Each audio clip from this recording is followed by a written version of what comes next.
আসসালামু আলাইকুম।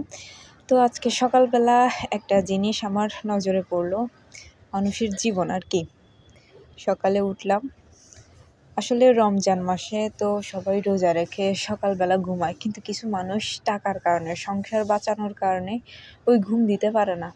এই লোকটা আমার বাসার কাছে মানে ঘাস কাটতে আসছে, ঘাস না এগুলো বড় বড় কীভাবে আমি জানি না, কাটতে এসে প্রায় অনেকক্ষণ যাবত আমি দেখতেছিলাম, প্রায় 2-3 ঘন্টার উপর ওখানে বসে আছে। তারপরে বুঝলাম লোকটা আসলে বসে বসে ঘুমাচ্ছে। পেটের দায়ে আসলে মানুষ কত না কি পরিশ্রম করতে হয়, কিন্তু অনেকে এই পরিস্থিতিগুলো আসলে বুঝে না, ফ্যামিলি ঠকায় এরকম।